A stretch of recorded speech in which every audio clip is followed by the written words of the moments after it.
72 अक्षौणी खा गया वो चुणक ऋषि सुअर एक, ये दे धारे जोरा फिरे भाई सभी काल के बेखे। जोरा माने मौत, जरा माने बुढ़ापा, यहाँ अंतर समझना कदे भूल जा। जोरा मीन संत भाषा में जोरा माने मृत्यु। कहते हैं ये दिखे संत ऋषि महर्षि, ये तो चलती फिरती घाल है। ये दे धारे मौत फिरे, ये संत नहीं ये मौत है। ये सभी काल के भेख, ये ब्रह्म के साधक, ब्रह्म तक के पुजारी, ये सभी काल के भेख दे धारे जोरा फिरे या मौत फिरे चलती फिरती मनुष्य रूप में, इतने मानस मार दिए, तुम इनको महर्षि कहते हो। तो यहाँ गीता ज्ञानदाता भी कहता है कि ये ऋषि हैं तो नेक, लेकिन तत्वदर्शी संत ना मिलने से मेरे वाली अनुत्तम घटिया साधना में लीन रहे, गति में लीन रहे। अब क्या बनेगा?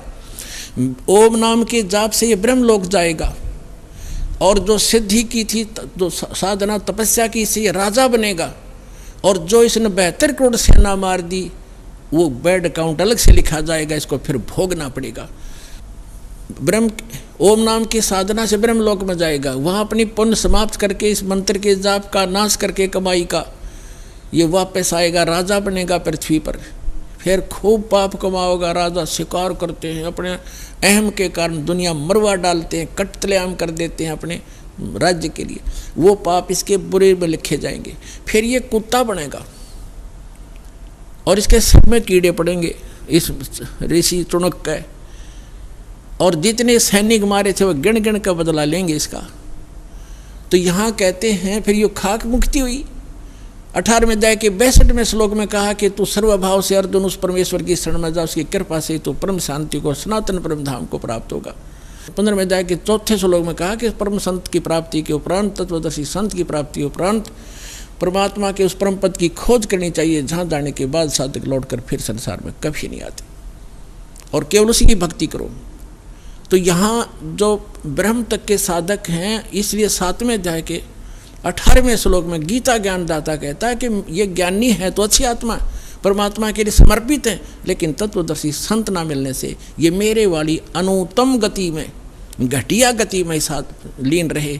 इनको वो संत नहीं मिला जिसकी साधना करके उस स्थान को प्राप्त कर लें, जहाँ जाने के बाद साधक फिर लौटकर कभी संसार बन जाते।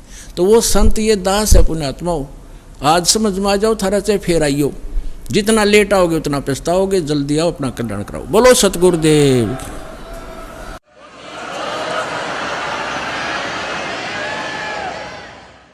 परम पिता परमात्मा पूर्ण ब्रह्म, सारी सृष्टि के रचनहार, कबीर देव कबीर साहब, अल्लाहू अकबर, जुलाहा कबीर, धानक कबीर, ये हम सभी आत्माओं के पिता हैं, ये हमारे हमदर्द हैं। यही वो परमात्मा है जिसने सर्व ब्रह्मांडों की रचना की है। पुण्यात्माओं, सौभाग्य आपका, आप जी का जन्म ऐसे समय में हुआ है जिस समय को परमात्मा ने पूर्व निर्धारित किया हुआ है कि जिस समय कलयुग 5500 वर्ष बीत जाएगा, तब इस अध्यात्म मार्ग को, जो संपूर्ण कंप्लीट इन ऑल रेस्पेक्ट, जो स्पिरिचुअल नॉलेज है, अध्यात्म मार्ग है, ज्ञान है, इसको सार्वजनिक करने के लिए कहा था भगवान ने। क्योंकि जिस समय परमात्मा स्वयं आए थे 600 वर्ष पहले, सन 1398 से संवत 1455 से सन 1518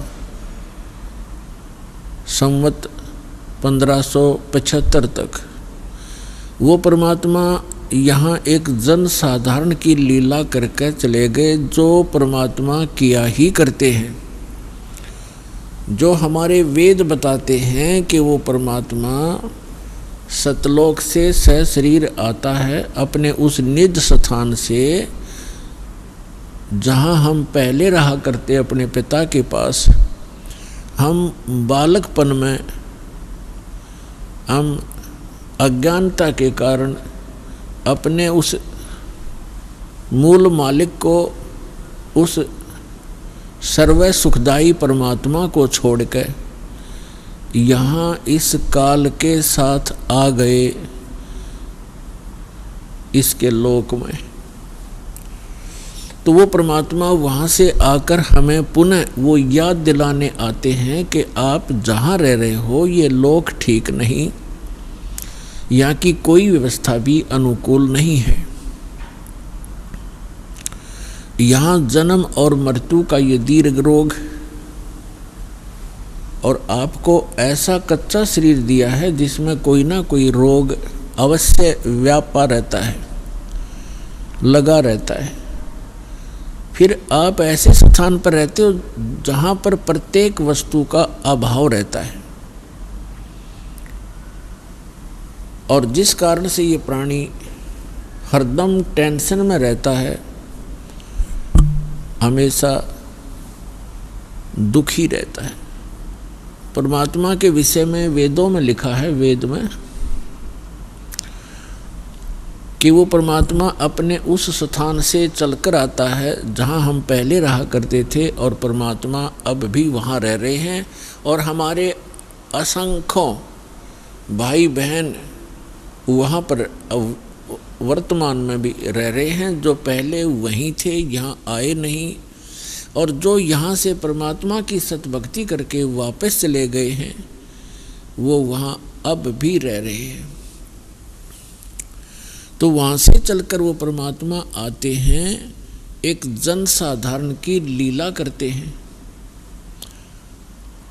वो ऐसी लीला करते हैं कि प्रत्येक प्राणी को इस काल के लोक में यदि सुखी रहना है तो वो विधि, वो तरीका, वो एक भूमिका परमात्मा स्वयं ही करते हैं।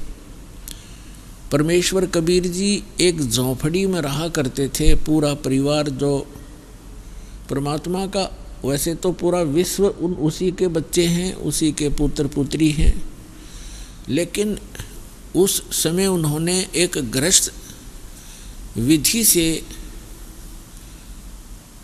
परिवार नहीं बनाया था। परमात्मा के परिवार में कुल 5 सदस्य थे। एक तो नीरू और नीमा, ये 2, जिनको परमात्मा लहर तारा नामक तालाब पर कमल के फूल पर शिशु रूप में मिले थे, और एक स्वयं परमात्मा, और 2, एक लड़का एक लड़की, जिसका नाम, लड़के का नाम कमाल था, लड़की का नाम कमाली था। ये दोनों लड़का और लड़की परमात्मा ने मृत जीवित किए थे किसी विशेष परिस्थिति में। तो ये कुल परिवार था परमात्मा का। तो परमात्मा एक झोंपड़ी में रहा करते थे और एक जुलाहे का कार्य किया करते थे, कपड़ा बुनते थे, अपने हाथों से निर्वाह करते थे और तत्व ज्ञान का प्रचार भी करते थे, सत्संग भी करते थे और सतगुरु रूप में वो उपदेश भी दिया करते थे, दीक्षा भी देते थे और यथार्थ ज्ञान भी सुनाया करते थे। तो वो परमात्मा 600 वर्ष पहले आए थे और वो परमेश्वर की महिमा उन्होंने स्वयं ही अपनी महिमा आप ही बताई है कि चारों युग में मैं आया हूँ, प्रत्येक युग में। सतयुग में सत सुकृत कै टेरा, त्रेता नाम मुनींदर मेरा, द्वापर में करुणा में कहाया, कलयुग नाम कबीर दराया। परमात्मा कहते हैं चारों युग में मैं आया और जो परमात्मा लीला किया ही करते हैं, अच्छी आत्माओं को मिलते हैं, उनको तत्व ज्ञान से परिचित कराते हैं, फिर अपने सतलोक में ले जाते हैं, वहाँ से फिर वापस छोड़ते हैं अपना साक्षी बना करके। कैसा है भगवान, कहाँ रहता है परमात्मा, कैसे मिलता है वो भगवान। तो ये सब अपनी प्यारी आत्माओं को बताते हैं परमेश्वर और उनको अपने से परिचित कराकर संसार में पुनः छोड़ देते हैं। फिर वो महापुरुष उस परमात्मा की आँखों देखी महिमा सुनाया करते हैं। उनमें से कौन कौन है जिनको दास जानता है, मुझ दास के नॉलेज में कलयुग के अंदर हैं। आदरणीय धर्मदास साहिब जी, आदरणीय मलुकदास साहिब जी, आदरणीय नानक साहिब जी, आदरणीय दादू साहिब जी, आदरणीय गरीबदास साहिब जी गांव छुरानी जिला झज्जर वाले, आदरणीय घीसा दास साहिब जी गांव खेखड़ा जिला मेरठ उत्तर प्रदेश वाले, आदरणीय स्वामी रामानंद जी काशी वाले। इन महापुरुषों को परमात्मा मिले और इन महापुरुषों ने परमेश्वर की महिमा आँखों देखी, बताई, अपनी अमृतवाणी में लिपिबद्ध करवाई। आज वो एफिडेविट हैं उस परम पिता की महिमा जो उन्होंने आँखों देखी थी। तो पुण्यात्माओं, परमेश्वर ने कहा है, चारों युग में संत पुकारे, कूक कहा हम हेल रे, हीरे माणिक मोती बरसें, ये जग चुगता डेल रे। परमात्मा बताते हैं कि चारों युग में मेरे से परिचित मेरे संतों ने मेरे द्वारा बताई गई यथार्थ भक्ति विधि का डंडोरा पीटा, मुनादी करी, अनाउंसमेंट की खूब जोर जोर से, और मैंने भी आकर के प्रत्येक युग में इस यथार्थ ज्ञान रूपी हीरे मोती लालों की वर्षा की। लेकिन हम पर विश्वास ना करके इन काल के दूतों, नकली आचार्यों, शंकराचार्यों और इन झूठे गुरुओं पर विश्वास करके पूरा मानव समाज वर्तमान में डले ढो रहा है, कंकर पत्थर कौड़ी इकट्ठी कर रहा है लाल के स्थान पर। अर्थात यथार्थ ज्ञान और यथार्थ भक्ति विधि ये तो है हीरे मोती और लाल यानी बहुमूल्य, इन ये हैं वास्तव लाभ देने वाले। और जो गीता अध्याय नंबर 16 के श्लोक 23 में कहा है कि शास्त्र विधि को त्याग कर जो मनमाना आचरण करते हैं, मनमानी पूजाएं करते हैं जो शास्त्रों में सदग्रंथों में विद्यमान नहीं है, तो उनको न तो कोई सुख होता है, न उनको कोई सिद्धि प्राप्त होती है और न ही उनकी गति होती है, अर्थात व्यर्थ, यूजलेस। तो जो शास्त्र विधि को त्याग कर सदग्रंथों के विपरीत साधना है वो परमात्मा ने बताई है कि वे डले हैं, ढेल, ढेल माने डले, कंकर पत्थर जिनकी कोई वैल्यू नहीं है। चारों युग में संत पुकारे, कूक कहा हम हेल रे, हीरे माणिक मोती बरसें, ये जग चुगता डेल रे। पर भी लेन जात है दुनिया, हमारा ज्ञान किने ना सुनिया। परमात्मा कबीर देव जी, कबीर साहब जी बता रहे हैं कि लोक वेद के आधार से, दंत कथाओं के आधार से शास्त्र विरुद्ध साधना करते हुए ये प्राणी कुंभ के मेले का अनुष्ठान करते हैं और पर भी लेने के लिए जाते हैं वहाँ कल्याणार्थ। उसके लिए भगवान बताते हैं कि जिस तालाब या सरोवर या दरिया में आप स्नान करने जाते हो, कोई पर भी निर्धारित करके आपसे पहले वहाँ उस तालाब में, सरोवर में, उस दरिया में मेंढक, मछली और बहुत से कीड़े मकोड़े पहले से विद्यमान होते हैं, जीव जंतु, और वो तो सदा ही उसके अंदर नहाते हैं, क्या उनका कल्याण हो जाएगा? जिस प्रकार उन मेंढक और मछलियों का कोई कल्याण नहीं हो सकता, इसी प्रकार आपका भी उस पर भीम नहाने से आत्म कल्याण नहीं हो सकता। आत्म कल्याण होगा अपनी सदग्रंथों श्रीमद् भगवत गीता में वर्णित विधि और उसके अनुसार की गई साधना से। और वो साधना केवल परमात्मा ही बताते हैं, क्योंकि श्रीमद् भगवत गीता में जो गीता ज्ञान दाता है वो केवल अपने सतर की भक्ति ही बता रहा है।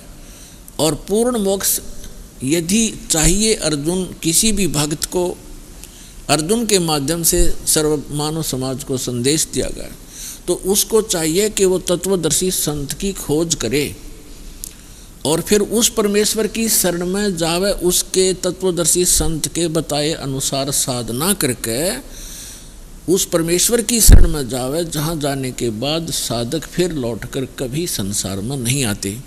और गीता ज्ञानदाता अपनी सतीथि बताता है, अपना सामर्थ्य बताता है कि अर्जुन तेरे और मेरे बहुत जन्म हो चुके हैं, तू नहीं जानता मैं जानता हूँ।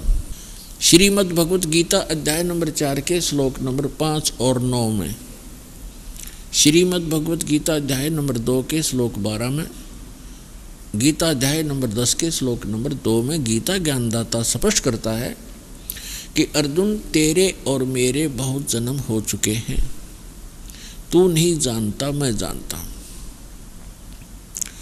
और अपनी साधना बताते हैं गीता अध्याय नंबर 8 के श्लोक नंबर 13 में, ओम इति एकाक्षरम ब्रह्म व्यवहारन माम अनुसमरन ये प्रयाति तजन देहम स याति परमाम गतिम। गीता ज्ञानदाता ये ब्रह्म है, श्री कृष्ण जी के अंदर प्रवेश करके बोलता है, ये ऐसे ही छल करता है। गीता अध्याय नंबर 4 के श्लोक नंबर 9 में ये स्वयं कहता है कि मेरे कर्म और जन्म दिव्य हैं, अलौकिक हैं, तो ये इसके कर्म हैं। गीता अध्याय नंबर 7 के श्लोक नंबर 24-25 में स्वयं स्वीकार करता है कि अर्जुन मैं अपनी योग माया से छुपा रहता हूँ, मैं कभी किसी के समक्ष अपने यथार्थ रूप में नहीं आता। और ये मूर्ख लोग जन समुदाय मुझे कृष्ण रूप में, व्यक्ति रूप में आया हुआ मान रहे हैं, मैं कृष्ण नहीं हूँ। भूत की तरह, प्रेत की तरह बोल रहा था उसके अंदर कि मैं कृष्ण नहीं हूँ, मैं तो अपनी योग माया से छुपा रहता हूँ। गीता अध्याय नंबर 11 के श्लोक नंबर 32 में कहता है कि अर्जुन मैं काल हूँ और अब मैं परवर्त होया हूँ, अब आया हूँ। श्री कृष्ण जी तो पहले विद्यमान थे, उन्होंने पहले कभी अपने आप को काल नहीं कहा और उसके बाद फिर कभी अपने जीवन में अपने आप को काल नहीं कहा। ये काल है, इसको ब्रह्म भी कहते हैं, सरपुरुष भी कहते हैं, सरब्रह्म भी कहते हैं, ज्योत स्वरूपी निरंजन भी इसी को कहते हैं। तो ये कहता है कि मेरा तो एक ओम मंत्र है और ये कहता है कि मेरे जन्म और कर्म अलौकिक हैं। तो खुद कहता है कि मैं अपनी योग माया से छुपा रहता हूँ, मैं कभी किसी के सामने अपने यथार्थ रूप में नहीं आता। तो श्री कृष्ण में प्रवेश करके ये ब्रह्म बोल रहा है, सरपुरुष बोल रहा है। 8वें अध्याय के 13वें श्लोक से भी स्पष्ट हो जाता है, ओम इति एकाक्षरम ब्रह्म व्यवहारन माम अनुसमरण। माम ब्रह्म, मुझ ब्रह्म का केवल एक ओम अक्षर है, उच्चारण करके सिमरण करता हुआ यह प्रयाति तजन देहम, जो शरीर त्याग कर जाते हुए इसी का सिमरण करता हुआ जाता है, स याति परमाम गतिम, वह परम गति को प्राप्त होता है। यानी ओम से मिलने वाली जो परम गति है, ओम से मिलने वाली परम गति क्या है? ब्रह्मलोक में जाता है साधक। और आज तक के ऋषि महर्षियों को इस ओम से आगे कोई मंत्र का ज्ञान नहीं था और ब्रह्म को ये संपूर्ण पूर्ण परमात्मा माना करते थे। और फिर घुमा फिरा कर इन्हीं ब्रह्मा विष्णु महेश तक ही इनकी बुद्धि की सुई आकर टिक जाया करती थी, क्योंकि इनको कंप्लीट स्पिरिचुअल नॉलेज नहीं था।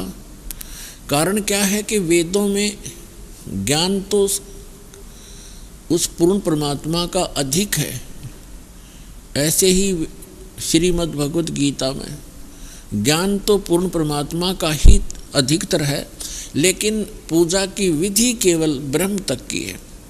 और गलती से इन ऋषि महर्षियों ने सतगुरु के अभाव से इस ब्रह्म को पूर्ण परमात्मा भी कह दिया, इसको पूर्ण ब्रह्म भी कह दिया, इसी को पूर्ण ब्रह्म मान लिया ब्रह्म को, जबकि ये स्वयं स्वीकार करता है कि वो परम अक्षर ब्रह्म तो कोई और है, मुझसे भिन्न है, और उसकी साधना करने से पूर्ण मोक्ष होता है। अब प्रसंग चल रहा है, भगवान ने आकर बताया है कि पर भी लेने जात है दुनिया, हमारा ज्ञान किने ना सुनिया। अब पर भी लेने जाते हैं, स्नान करने जाते हैं तीर्थों पर। ये तीर्थ क्या है, ये तीर्थ क्या है, ये कैसे निर्मित हुए, इसके विषय में ब्रह्म पुराण में, ब्रह्मा पुराण में बहुत विस्तृत जानकारी है, और विष्णु पुराण के अंदर भी। उसमें क्या बताया गया है कि जैसे किसी संत ने किसी सरोवर के किनारे या दरिया के किनारे बैठकर अपनी सुविधा अनुसार, यानी जल की आवश्यकता होती है अधिकतर जीव को नहाने पीने वस्त्र आदि धोने के लिए, और साथ में फिर भक्ति करते हैं, उनके किनारे बैठकर के उन्होंने अपने अनुष्ठान किए, जैसे भी उनको गुरु मिले, जैसा भी वो अध्यात्म मार्ग से परिचित थे, उस आधार से उन्होंने वहाँ भक्ति करी बैठ के,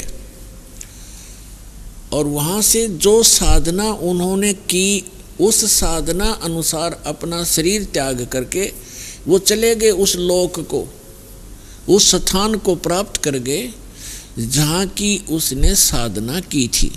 अब बाद में उसकी यादगार में उस महापुरुष ने वहाँ शरीर तो छोड़ना ही होता है, उसकी यादगार बना देते हैं, और फिर शेष जो जनता होती है वो उससे प्रभावित होती है, क्योंकि वो साधना करते करते अपनी उस पूंजी में से अन्य किसी को आशीर्वाद, दुआ या बद दुआ दे करके वो प्रभावित अवश्य कर लेता है, जिस कारण से वहाँ की जनता, आसपास की जनता उस साधक से बहुत प्रभावित हो जाती है। उसके बाद उसकी मृत्यु के उपरांत वहाँ एक उसकी समाधि बना देते हैं, वहाँ पूजाएं शुरू कर देते हैं, और फिर उसको वहाँ उसके मत्था टेकने लग जाते हैं, और उसको तीर्थ नाम दे दिया जाता है। अपनात्मा परमात्मा ने आके ये निष्कर्ष दिया है कि जैसे अमरनाथ कैसे बना, अमरनाथ की स्थापना कैसे हुई, ये कैसे वेल नोन हुआ, सुप्रसिद्ध क्यों हुआ। भगवान शिव ने पार्वती जी को ये अनमोल मंत्र दिया था जिससे मोक्ष संभव है, और वो कौन सा मंत्र दिया था, जो 5 नाम का ये दास आपको देता है। प्रथम मंत्र में बीच बीच के जो 5 मंत्र हैं, ये शिव जी ने इस मंत्र का ज्ञान था, और इसी को ये अमर मंत्र मानता था। एक तो पुण्यात्माओं, हमें कंप्लीट स्पिरिचुअल नॉलेज ना होने से, संपूर्ण अध्यात्म ज्ञान ना होने से, हम इन नकली संतों के द्वारा घने भ्रमित हो गए। हम क्या सोचते हैं कि गुरुजी ने मंत्र दे दिया, नाम दीक्षा दे दी, और फिर क्या होता है, उन भ्रमित लोगों के पास जाकर के आप उनसे फिर प्रभावित हो जाते हो, जिनको कंप्लीट स्पिरिचुअल नॉलेज नहीं है, जिनको पूर्ण अध्यात्म ज्ञान नहीं है। तो वो क्या पूछते हैं आपसे कि आपने दीक्षा ली है वहाँ से, बरवाला से, कितने दिन हो गए, 1 महीना, 2 महीने, 1 वर्ष, 2 वर्ष, जैसा भी जिसको। फिर वो पूछते हैं क्या आपको भगवान दिखाई देते हैं, भगवान के दर्शन होते हैं। अब आपके पास इसका कोई उत्तर नहीं। तो पुण्यात्माओं, कहने का भाव ये है कि दास जो आज प्रसंग आपके समक्ष स्पष्ट करना चाहता है, एक विषय स्पष्ट करना चाहता है कि परमात्मा की प्राप्ति, मोक्ष की प्राप्ति परमात्मा के दर्शन से नहीं, उस परमात्मा के मंत्र से होती है। पहले तो ये प्रसंग स्पष्ट करते हैं कि अमरनाथ की स्थापना कैसे हुई।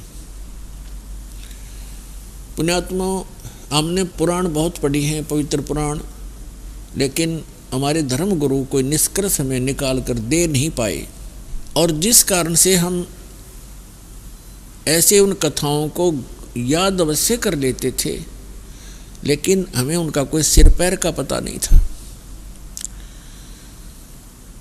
जैसे पार्वती जी के 107 जन्म हो चुके थे, 108वां जन्म वो जी रही थी। भगवान शंकर वही होते थे, उनकी तब तक मृत्यु नहीं हुई थी, और पार्वती जी की 107 बार मृत्यु हो चुकी थी। और भगवान शिव जब पार्वती जी की मृत्यु होती थी बड़े व्याकुल होते थे, उनका बहुत बुरा हाल हो जाता था उस पार्वती की मृत्यु के उपरांत, उसके वियोग में। एक समय की बात है कि भगवान श्री राम वनवास के अंदर सीता जी के अपहरण के उपरांत वृक्षों से डकरा रहा था, रो रहा था, सीता की खोज पूछ रहा था, मृगों से लिपट रहा था। ऊपर से आसमान से पार्वती और शिव देख रहे थे। भगवान शिव ने श्री रामचंद्र जी अर्थात विष्णु जी को प्रणाम किया। पार्वती जी ने देखा कि किसको प्रणाम कर रहे हैं। नीचे एक व्यक्ति रो रहा है पृथ्वी पर। पार्वती जी ने पूछा, आप किसको प्रणाम कर रहे हो? भगवान शिव ने कहा कि नीचे देखो, ये भगवान को प्रणाम कर रहा हूं। कि वो व्यक्ति रो रहा है? पार्वती ने पूछा कि हाँ, ये भगवान है, परमात्मा है। पार्वती जी कहने लगी, भगवान और रो रहा है? भगवान कैसे हो सकता है जो ऐसे डकरा रहा है जनसाधारण की तरह? यानी विष्णु जी थे वो, और विष्णु जी भगवान शिव के बड़े भाई हैं। अपने बड़े भाई को वो नमस्कार कर रहे थे। पार्वती जी ने नमस्कार नहीं किया और कहा, मैं इसकी परीक्षा लूँगी और सीता रूप बना कर जाऊँगी। यदि ये मुझे पहचान लेंगे तो मैं मान लूँगी कि ये भगवान है। भगवान शिव ने कहा कि यह गलती मत करना, यदि तू सीता रूप बना लेगी तो मेरे काम की नहीं रहेगी। उस समय तो पार्वती जी ने कह दिया कि नहीं जाऊंगी, परीक्षा नहीं लूंगी। कुछ ही देर के बाद भगवान शिव के इधर उधर होते ही सीता रूप धारण किया और भगवान राम के सामने खड़ी होगी जाकर के। अब भगवान रामचंद्र जी ने कहा कि हे दक्ष पुत्री, हे दक्ष की बेटी, भगवान शिव को कहाँ छोड़ाई, अकेली क्यों आ गई? इस बात से वो इतना शर्मिंदा होगी। फिर प्रणाम किया कि भगवान शिव आपको ठीक ही प्रणाम कर रहे थे, आप तो सचमुच जानी जान हो। अब देखो पुण्यात्माओं, इस काल के जाल को समझना। श्रीमद् भगवद गीता अध्याय नंबर 7 के श्लोक नंबर 8-9 में ये गीता ज्ञानदाता काल है, ब्रह्मा विष्णु महेश का पिता है, 21 ब्रह्मांड का स्वामी है। ये कहता है कि जितने भी मेरे अंतर्गत प्राणी हैं, चाहे वो ब्रह्मा है, चाहे विष्णु है, चाहे शिव जी है, चाहे शंकर है, चाहे राम और कृष्ण है, उन्हीं के, तो इन सभी जीवों की बुद्धि मेरे हाथ में है, मेरे कंट्रोल में है। सब बलवानों का बल मैं हूँ, सबकी बुद्धि मैं हूँ, यानी मेरे हाथ में है। अब देखो, इस काल ने उस समय तो भगवान श्री राम की बुद्धि ऑन कर दी, जिस समय पार्वती को पहचान लिया कि सीता नहीं है तू, और उधर से अपनी पत्नी का पता नहीं उसको, उसने कौन उठा ले गया, तो खाक जानी जान था यो। तो ये सब खेल इस काल के हाथ में है। जैसे जब महाभारत का युद्ध करवाना था, उस समय अर्जुन में ताकत दे दी, एक कब मारा था तीर 20 में का निकल जा था, नरसंहार करवा दिया, उसका बैड अकाउंट बनवा दिया। फिर वही अर्जुन जिस समय भगवान श्री कृष्ण जी की मृत्यु हो गई थी और सभी यादव भगवान श्री कृष्ण का पूरा कुल आपस में लड़का मर गया था, कटके कत्लेआम कर दिया था। 56 करोड़ यादव दुर्वासा जी के श्राप से आपस में लड़ मरे थे। कोई नर यादव शेष नहीं था उस द्वारकापुरी में, कैर टूट गया। उस समय श्री कृष्ण जी के आदेश अनुसार अर्जुन उन गोपियों को, वहाँ की सभी औरतों को लेकर वापस आ रहा था इंद्रप्रस्थ। रास्ते में वही धनुष जिससे महाभारत का युद्ध जीता था, वही धनुष उनके साथ था। रास्ते में भीलों ने, जंगली लोगों ने अर्जुन को पीटा और उनके गहने तोड़ ले गए, सारी औरतों के, कुछ एक औरतों को भी ले गई और अर्जुन का हाथ नहीं उठा। उस समय अर्जुन रो रहा है कि कृष्ण बड़ा छलिया था, इसने जब युद्ध करवाना था तब तो मुझे शक्ति दे दी, अब वही मेरा गांडीव धनुष है, वही मैं अर्जुन हूँ, आज मेरे से ये उठ नहीं रहा है। तो यहाँ परमात्मा कहते हैं, भोले आदमियों तुम कहते हैं मूल लहे ना मूर्खा गिनते हैं क्यों डारे। मूल लहे ना मूर्खा, ये गिनते हैं क्यों डारे, कि तुम इस जड़ से परिचित नहीं हो। इस सारे एपिसोड का जो भी महाभारत वगैरह हुए हैं, इसकी मूल कौन था? ये काल था। ये काल है, जब इसने अपना उल्लू सीधा करवाना तो पावर दे देता है, जब उसकी ब्रेन मटी होनी है छोड़ देता बाढ़ में जाओ। तो अर्जुन खड़ा खड़ा पिट रहा है। तो कहने का भाव ये है कि अब एक ही आज के सत्संग में आपको काल का बहुत सा जाल समझ में आओगा, और जिन पूजाओं को हम किया करते थे वो भी एक काल जाल ही आपको स्पष्ट होगा। अब क्या हुआ, पार्वती जी वापस आ गई कैलाश पर्वत पर अपने महल में। उधर से भगवान शिव की बुद्धि खोल दी काल ने, और उसके मन में ये पक्का हो गया कि यह अवश्य परीक्षा लेकर आई है। भगवान शिव ने पूछा कि पार्वती परीक्षा ले आई? झूठ बोल दिया पार्वती ने, परीक्षा नहीं ली अविनाशी, मैं ना गई कितना भी। तो भगवान शिव की वह बुद्धि खोल दी, उसने देखा वो अपनी दिव्य दृष्टि से सचमुच ये जाके आई है। तो भगवान शिव ने पार्वती जी से पति पत्नी का नाता तोड़ दिया, रहते वहीं पर, लेकिन उनसे वो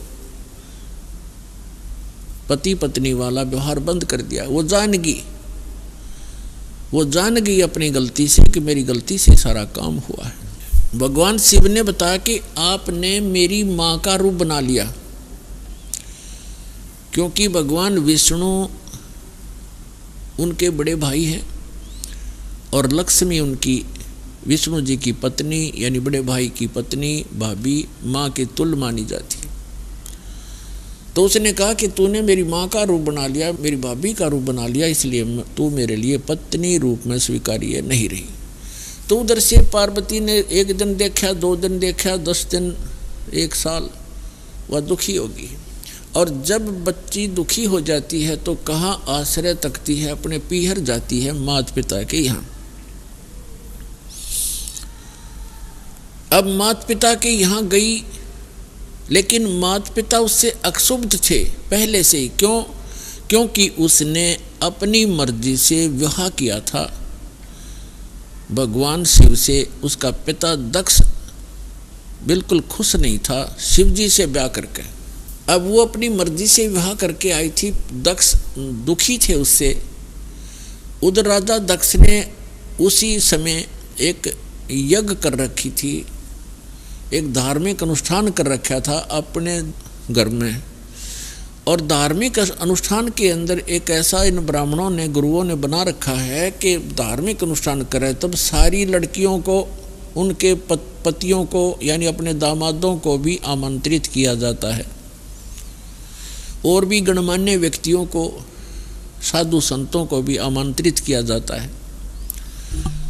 तो पार्वती जी की जो अन्य बहनें थी, उनके पति भी आए हुए थे, वो बहनें भी आमंत्रित की हुई थी, लेकिन पार्वती को आमंत्रित नहीं किया था, ना शिव को बुलाया था, क्योंकि राजा दक्ष उनकी शकल भी देखना नहीं चाहते थे।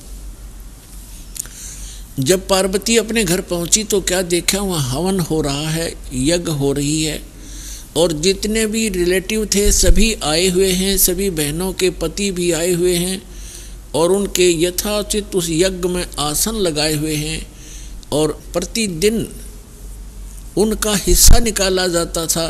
जैसे ब्राह्मण लोग कहते हैं, आपने देखे होंगे फेरे करते समय के 5 यहाँ धर दे, 11 वहाँ रख दे, तो ऐसे ही किया करते हैं कि इतने रुपए अपने दामादों के रख दो, तो उनका हिस्सा रखा हुआ था प्रत्येक के आसनों के पास।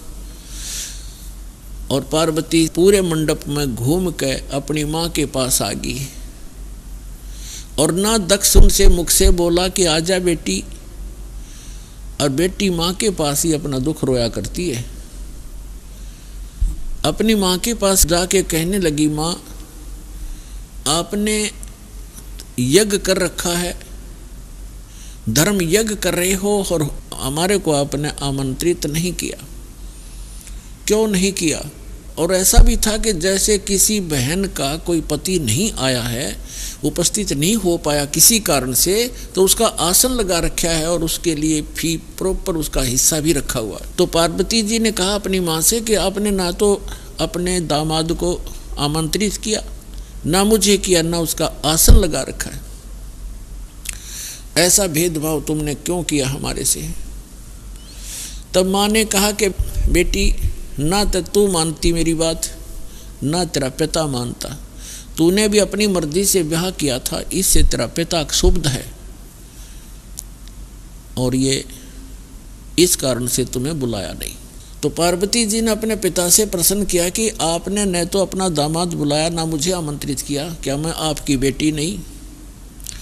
तो दक्ष ने कहा कि मैं ना तेरी सूरत देखना चाहता हूँ, और ना उस सर्प लपेटे हुए व्यक्ति को बुलाकर अपनी बेइज्जती करवाना चाहता हूँ, और आपको किसने बुलाया? यहाँ पर आप जा सकती हैं। इस अपमान को वो पार्वती सहन नहीं कर सकी, और एक बहुत बड़ा हवन कुंड बना रखा था को 7-8 फुट नीचा, और उसमें ये क्योंकि राजा का यज्ञ ब्राह्मण कुंड से अपने घर से डालना था कि घेर कर लकड़ सोवा बरबर कड़छे घेरे पूरे लोटे के लोटे और डीक पड़े हवन की। तो पार्वती ने कहा कि मैं करवाती हूँ तेरा यज्ञ संपूर्ण। ऐसा क्षुब्ध हुई, इतना गुस्सा मान के, और हवन कुंड में छलांग लगा के जल गई। जल्दी सी हवन कुंड को बुझाया गया, तुरंत ही उसको निकाला गया, सारा शरीर जल गया, लेकिन अस्थि शेष रह गई, अस्थि पिंजर शेष रह गया। भगवान शिव को पता चला, ये बहुत लंबी कथा है। भगवान शिव ने फिर अपने ससुर का सिर भी काट दिया था, उसने काट दिया था भैरव ने, जैसा भी। तो फिर क्या हुआ कि भगवान शिव जब आए तो उसने उस पार्वती के कंकाल को, जो केवल अस्थि पंजर था पूरे बॉडी का, उसको पार्वती जान के मोहवश इतना अंधे हो गए, और उसको सीने से लगाकर 10,000 वर्ष तक पार्वती पार्वती करते फिरते गए रहे। एक दिन भगवान ने सुदर्शन चक्र से उस पार्वती के टुकड़े टुकड़े कर दिए उस अस्थि पिंजर के। तो उसके विषय में बताते हैं कि जहाँ नैन गिरे वहाँ नैना देवी, जहाँ धड़ गिरी उसकी वहाँ पर वैष्णो देवी। ऐसे वैष्णो देवी और नैना देवी की स्थापना हुई, क्योंकि वहाँ इन पार्ट्स ऑफ द बॉडी को, शरीर के अंगों को, जहाँ नैन गिरी थी वहाँ उनकी समाधि दे दी, और उसकी एक यादगार बना दी कि यहाँ पर ऐसी घटना घटी थी, कहीं आने वाले समय में कोई इन ऐतिहासिक और पौराणिक बातों को झूठा ना सिद्ध कर दे, इसलिए वो यादगार बनाई थी। और आज वहाँ पूजाएं शुरू होगी। ऐसी जहाँ धड़ गिरा था वहाँ पर वैष्णो देवी बना दी, एक यादगार बना दी, और उसको मंदिर का रूप दे दिया, जैसे कि आने वाले समय में ये चिन्ह बना रहे ये अवशेष बने रहे। इस प्रकार ये हमारे धार्मिक तीर्थ बने। हम फिर जाने लगे, वहाँ श्रद्धा से मत्था टेकने लगे, दान दक्षिणा करने लगे, फिर पुजारी बैठा दिए, अब वहीं घंटी बजा के हम कल्याण मोक्ष समझने लगे। तो अध्यात्म ज्ञानहीनता के कारण हम ऐसा कर रहे थे, ये डले ढो रहे थे। अब जो प्रसंग चल रहा है कि पार्वती जी का फिर नेक्स्ट जन्म जब हुआ, हिमालय के जन्म हुआ और शिव से विवाह हुआ। और भगवान शिव क्या करते थे कि जितनी बार भी पार्वती की मृत्यु हुई, उनके कंकाल को यानी रूंड को, इस हड्डी के सिर के ऊपरले हिस्से को वो निकाल लेते थे और उसको एक धागे में डाल करके रखते थे, ताकि वो गिनती करते थे कि कितनी बार इसकी मृत्यु होगी। 107 कंकाल सिर के भगवान शिव ने टांग रखे थे डोरी में, रस्सी में। और पार्वती पूछा करती थी कि ये क्या है, तो शिव जी टाल मटोल कर दिया करते थे कि ये मेरा कुछ अपना अनुष्ठान है, तू मत बोल। भगवान शिव ने बहुत बार पार्वती जी से कहा था कि आप भक्ति किया करो, देखो मैं भी करता हूँ। तो पार्वती जी कहा करती थी कि मुझे तो भगवान मिल गए हैं, आप देवों के देव महादेव हो, मुझे क्या जरूरत है भक्ति करने की। भगवान शिव बहुत समझाया करते थे कि जीव को भक्ति अवश्य करनी चाहिए, साधना करनी चाहिए, उस परमात्मा की भक्ति करो। लेकिन उस पार्वती के गला या बात उतरा नहीं करती। पुण्यात्माओं, जिस प्राणी को सुख गणा है, वो सुख इस प्राणी का महादुश्मन है। कबीर साहब कहते हैं, सुख के माथे पत्थर पड़ो, जिसते नाम हृदय ते जावे, और बलिहारी व दुख के जो पल पल नाम रटावे। तो पार्वती को इतना सुख था, सभी देवी देव हाथ जोड़ा करते थे और सर्व ऐश्वर्य उपलब्ध थे, तो उसने क्या जरूरत थी भक्ति करने की। तो इसलिए भगवान शिव के पास जो मंत्र था वो स्वयं जाप करते थे, वो पार्वती जी को मंत्र बताया नहीं। एक दिन भगवान शिव सैर सपट्टे को गए हुए थे बाहर, पीछे से नारद जी आ गए और नारद जी बोले कि हे माता, आप जन्म और मरण के दुख को सहन कर रही हो और आपके घर में एक ऐसी अनमोल वस्तु है जिसके सेवन करने से आपका ये जन्म और मृत्यु मिट सकता है। पार्वती जी ने पूछा कि भाई नारद, ऐसी कौन सी वस्तु है, मुझे तो मालूम नहीं। उस नारद जी ने बताया कि आप भगवान शिव के पास एक मंत्र है, अमर मंत्र, और वो किसी को नहीं बताते और स्वयं मंत्र का जाप करते हैं, जिस कारण से वो अमर हैं। और उस मंत्र के अभाव से आप जन्म और मृत्यु को प्राप्त होते रहते हो। आपका 108वां जन्म है और भगवान शिव कांस्टेंट चल रहे हैं। और ये जितने भी ये कंकाल टंगे हुए हैं सिर के रूंड तेरे, ये आपके हैं। आप 107 बार मर चुकी हो, 107 बार ही आपने भगवान शिव को ही वर रूप में चुना है। 107 जन्म आपके हो चुके, 108वां चल रहा है। तो पार्वती जी का यह बात खटकेगी कि सचमुच ये मेरे ही सिर हैं, अगर आपके ही हैं ये। लेकिन ये बात गले नहीं उतरे कि भगवान शिव के पास ऐसा मंत्र और मुझे ना देवे, क्योंकि वो मुझे बहुत प्यार करते हैं, मेरे लिए वो सर्वस्व सौंप सकते हैं, सब कुछ दे सकते हैं। ये नहीं हो सकता नारद जी। नारद जी कहने लगे कि देख ले माता, अभी तक आपने उनको एज ए हस्बैंड ट्रीट किया है, एज ए गॉड ट्रीट नहीं किया। अभी तक आपने उसको पति रूप में व्यवहार किया है, आपने उनको भगवान नहीं समझा। और जब तक आपके हृदय में यह डिमांड नहीं होएगी, गुरु जैसे गॉड गुरु, गुरु जो होते हैं वो भगवान के तुल्य ही माने जाते। तो भगवान शिव उस समय इस मंत्र के प्रदान करने वाले गुरु थे। नारद जी तक कह के चले गए, अब पार्वती की नींद हराम होगी कि भगवान को आने दे, और मुझसे कोई अवश्य कोई ऐसी गलती बनी है जो ऐसी वस्तु को मुझसे छुपा रखा है, मैं अवश्य अभाग्नि कोई गलती कर रही होंगी। एकदम नम्रता आई।